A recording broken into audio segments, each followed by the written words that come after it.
Welcome Vienna, or Servus die Wahlen, as we say. I know you had the option today between KubeCon China and KCD Austria. Thanks for picking Vienna. Who of you is not from Austria? All right, you will be very happy. We organized a special screening with the cinema. We'll show Sound of Music and then the best of Arnold Schwarzenegger. All right, so I wouldn't be standing here with my bad jokes if it wouldn't be for a great team of people that actually organized this event. And I want to welcome on stage the organizers, and I want to give them, please, a big hand of applause.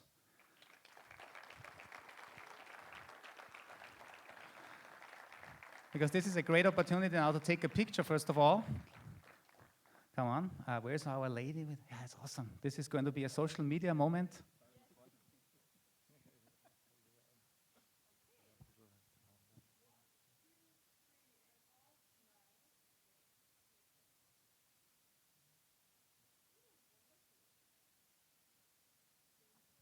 Now, before you leave the stage, one quick word from Eric. Yeah, hello everyone. Actually, it's awesome to see such a lot of cloud natives here in Austria at the first KCD. It was actually beginning of March when we started planning a group of people that somehow are able to organize a KCD. And first, some of us, and also me included, were not sure if we can do this until September.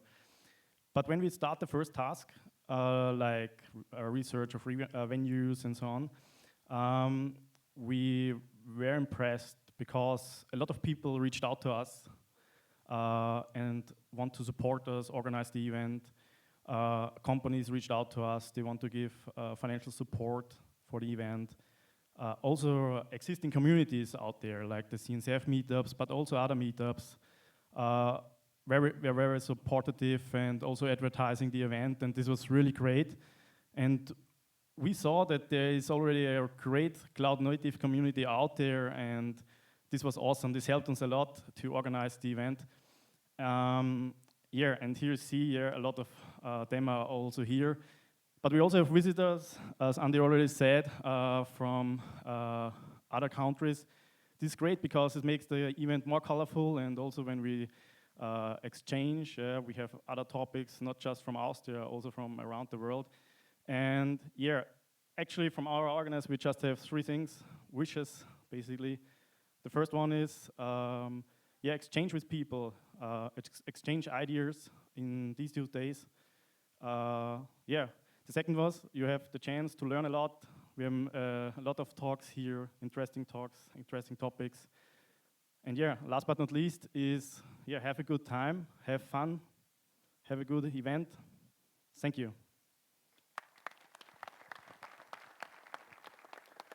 Awesome, thank you again. And I think I know who the next year's MC is, because you're doing a pretty good job here. All right, so KCD by the numbers, just in case you didn't count all the different sessions, just some numbers here, 123 CFPs. I know a lot of you were asking, so why didn't my CFP picked? Well, there's a lot of CFPs that actually came in. 32 sessions overall, if I counted correctly, and 37 different speakers.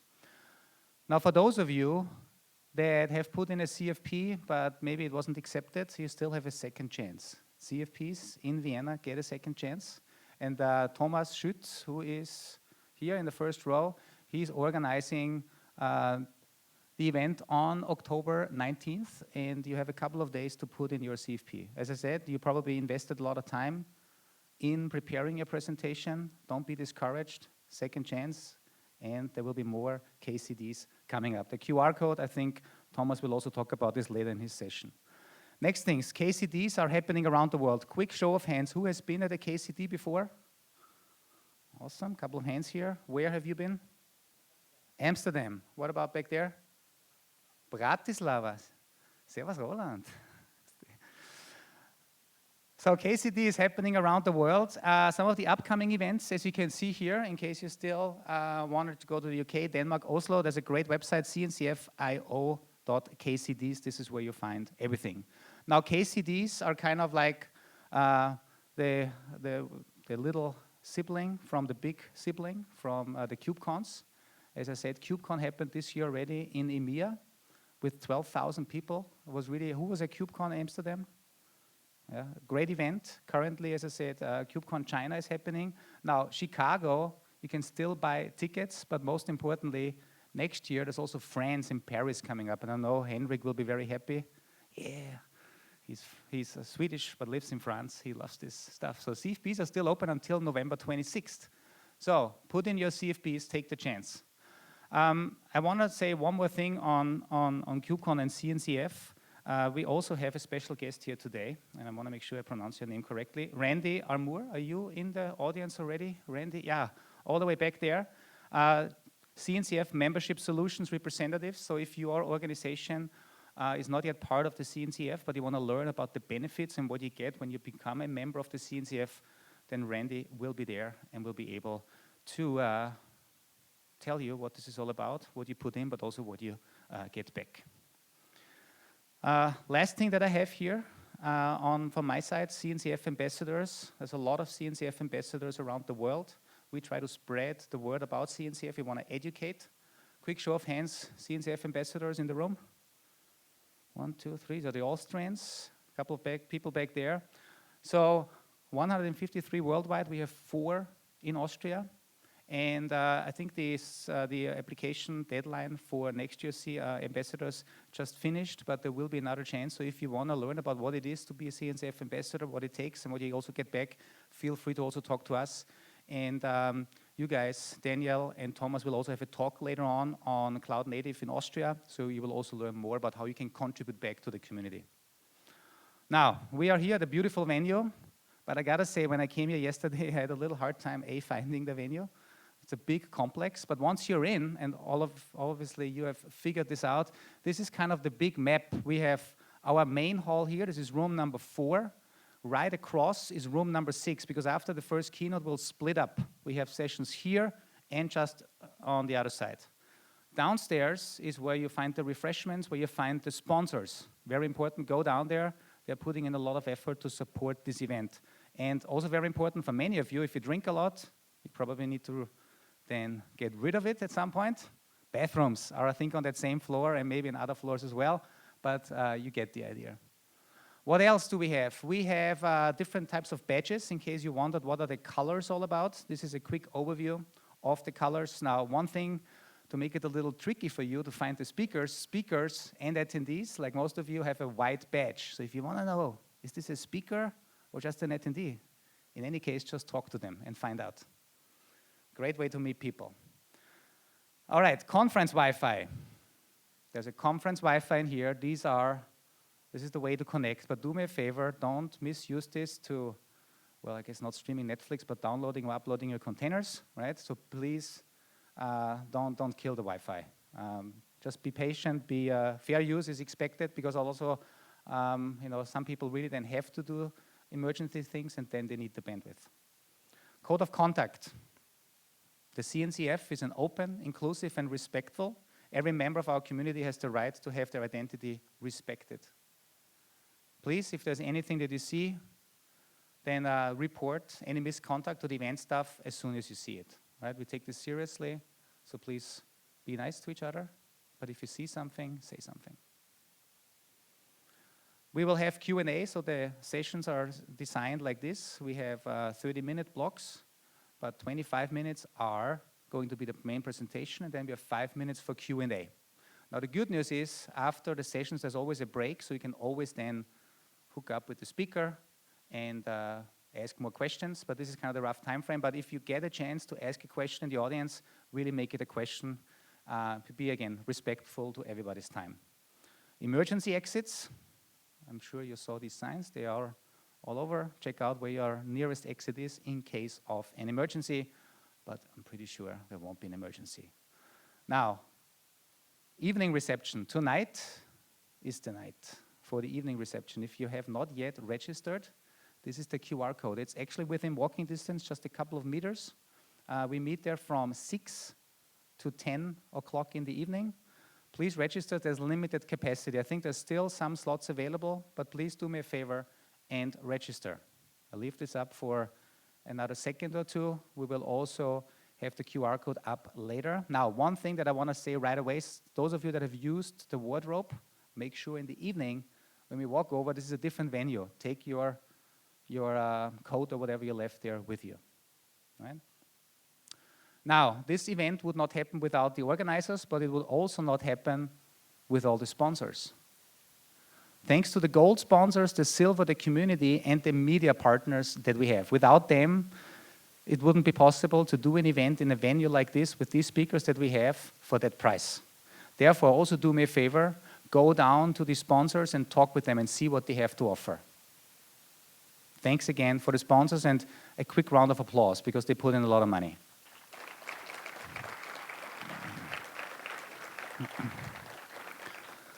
All right, and now I'm actually happy to welcome our first keynote speaker on stage, Constanze Roedig. Hi, Constanze. Guten Morgen.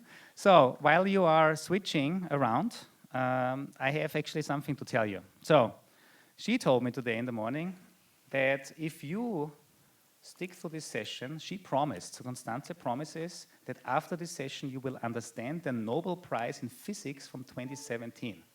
Now, that's a statement. All right.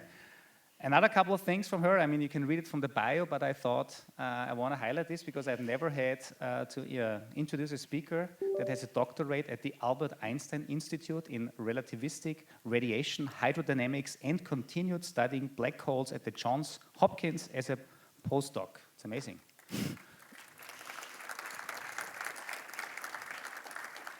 After 8 years in the private sector, you then went back and supporting your community, and now you are leading the, since January 23, you founded the Austrian Open Cloud Community.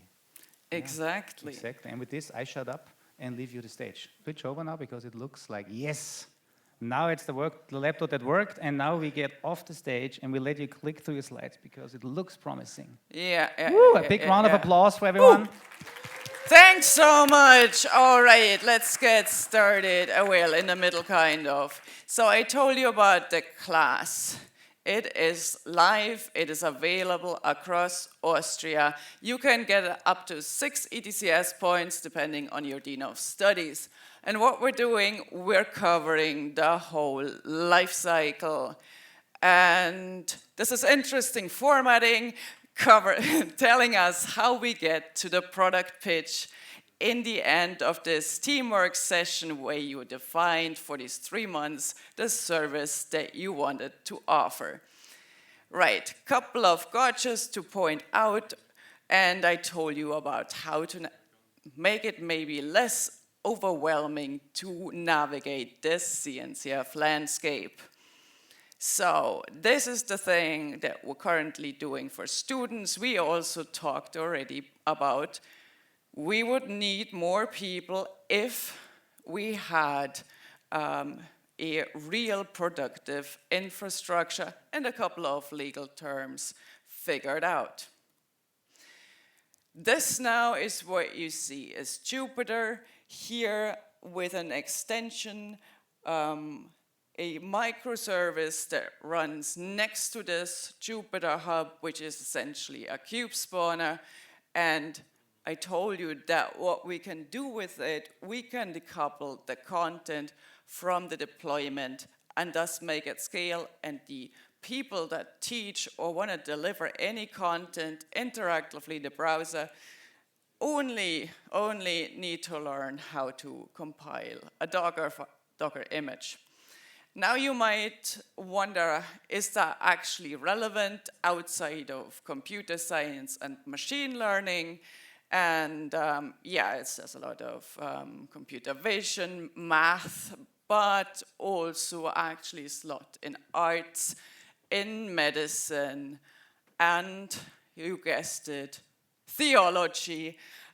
So if you wanna actually see how to do distance reading of the Gospel of John compared with some other gospel, then that is also possible. And the thing is, as I said, it's decoupled the content from the deployment, so we as engineers can truly be agnostic. Coming over to research, and I think I'll get it in time.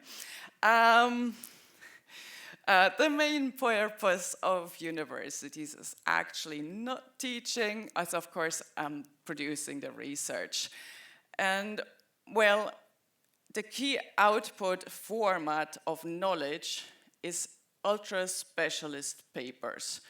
That is kind of clear because things have gotten extremely specialized. We've got subdisciplines and subdisciplines, and they all have their own jargon and often a language invented to describe abstract things like mathematics.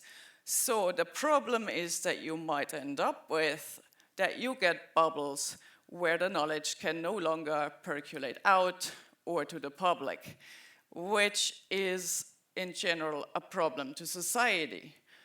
Now, if we would compare this with our community, the big difference and why this effect is also happening, because we also have a lot of jargon, is that as a scientist, you have to be the first, right? It only counts to be the first, and if you publish something else, it needs to be distinctly different. This means why there is not this plethora of knowledge or this hive mind mentality established, but rather there's the prisoner's dilemma that if I share my stuff reproducible and open and understandable, someone else doesn't, then the one who shares loses out because people might take advantage of you.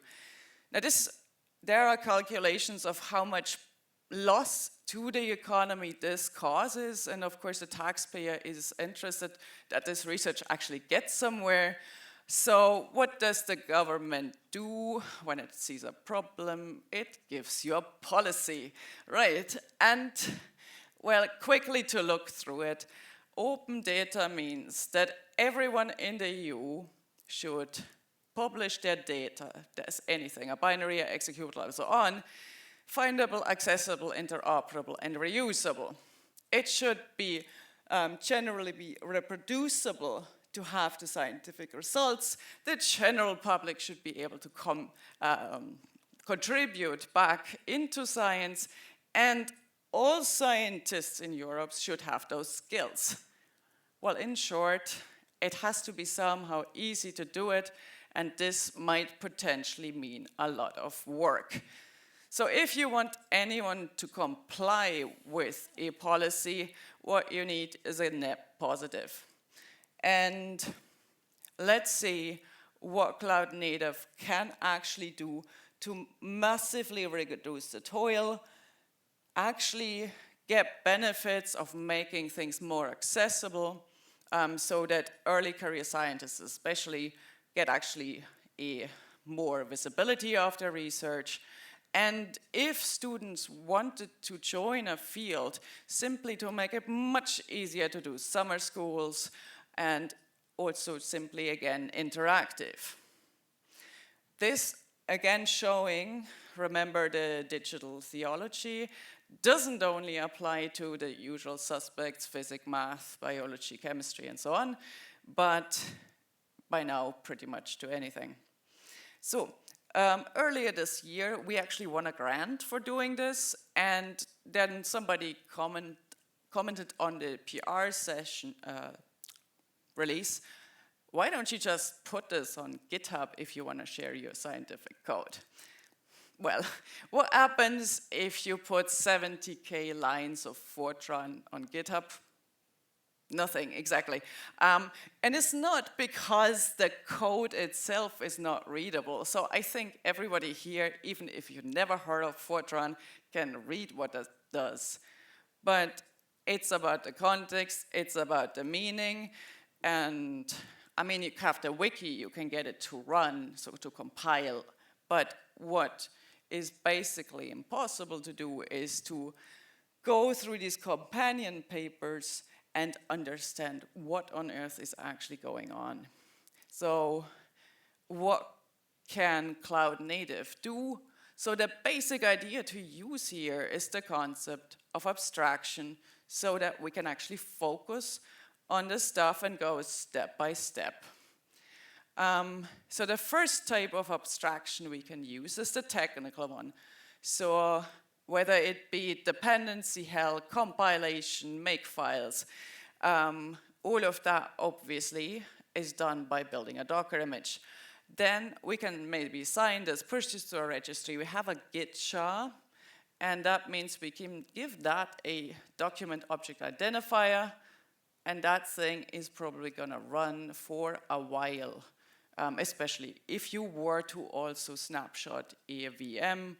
You can comply with the 10-year reproducibility thing, at least a lot easier than without. And then the other part is the content abstractions, so that we can also include in this one-liner up there, again, interactive ways where I instantly, in my local web browser here, see the problem that I'm interested in when I'm coming. I don't want to know how the makefile works. I also don't want to look up what the correlation potential in kilovolt is. But I want to see how the ionosphere of the Earth actually behaves and what, for example, happens if the solar wind hits the power grid. That's probably why I started looking into this. And so we can take it step by step, explain jargon, keep it playful, and also see or get people to dig into actively. Because that's the kind of people you want. They're engaged, and by doing in order to do that, you have to make it fun. Because as we all maybe remember, somebody once said, if it's not fun, why do it? All right, coming over to my promise. Taking this from the other direction. So what can cloud native technology do for making science more believable? And in this case, yes, I took the Nobel Prize of 2017 in physics and want to explain or want to use cloud native in order to convince people that it was not a hoax and the $1 billion were not spent in vain. Now, why would people even think it might have been a hoax or it might not be true? Well, approximately 100 years ago, it was postulated that these kind of waves exist. Those are basically ripples in space-time itself. So the analogy is to electromagnetism, where you have a charged particle, you accelerate it, and you get radiation, aka light. Gravity is the same. You have a massive body, you accelerate it, and you get gravitational waves. Now, the one thing is that Einstein himself actually took that back at some point, had his doubts about his own calculations being correct. That was then resolved, but in general, the possibility of the detection, the direct detection on Earth of these guys was always a big question, and it's because you need to essentially resolve a length difference of 6 orders of magnitude smaller than the nucleus of an atom, and that's pretty small. And well, so if you build these detectors, spend a little bit of money, like $1 billion, the signal that you get looks like the blue thing, essentially noise. And now, if you want to prove that GR, general relativity, is correct, and you have a high statistical significance level, that therein is contained this red signal, and that corresponds to 2 black holes merging at a certain distance with some parameters, you probably need some steps that are non-obvious to get there. So, if you go on their Open Science webpage, what you find is a tutorial. And again, the button here that you see is Binder Hub. I encourage you to test this out yourself. What will be spun up is a tutorial that explains it. And what's happening behind the scenes is, in this moment, a Git repo is being cloned. There in the Docker file is built, pushed. A Jupyter Hub again pulls it down. Same technology again, just even more flexible and more lightweight. The user gets redirected and gets, again, a fully pre-configured environment. Now, the big difference here is this is completely unauthenticated, right? It's just fully open to anyone to dig into here, to dig around into here as long as you want and see if you can disprove that what they're doing is actually wrong. And of course, they're giving you the details of how you get from that noise that, for example, contains a tectonic movement or a truck going over the detector that you had to pull out. How do you actually say that that signal is real? And you can then even listen to the audio equivalent of that. And that is pretty cool. And it serves in two ways, science or research. And the one that is kind of impressive to show also that you admire the frustration tolerance that people hang in there cumulatively for 100 years while people until the end doubt that it works. And yes, you can actually measure it. That means pretty much, well, if Einstein says it is impossible and you do it, well, then nothing's impossible, right? And if you can use technology to, well, at least help that people, have an access to something as weird and abstract as general relativity, and you maybe can defeat some of the skeptics, well, then you have at least taken a step towards opening the Ivory Tower, which was the original title of the talk, which we never saw. All right. Right, coming back to what we want to build here in Austria to enable this. So this was the value statement that we would propose to the funding agencies, which is mostly our ministry. And a question here is, so now we've done this prototypes, some of the stuff is stuff we actively do here. We've taught, it was well received. We work with scientists, we work with students. The demand is very much there, so what's missing is a cohesive platform team of a critical size that across Austria is actively incentivized to work together and maintain all of this. And well, this is something that is currently a bit difficult in the systemic setup of the academic situation and for historical reasons. But this is something that really needs to be solved from up top, from the ministry.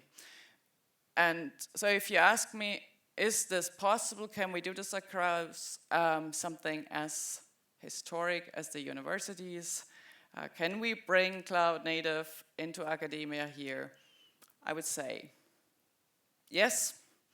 I really do believe that the Austrian government can do this in less than 100 years. So thank you very much for hanging in there, especially with all the technical difficulties. I hope you also enjoy the city. It is vibrant, we're lucky with the weather. So have a blast at it, and Dankeschön.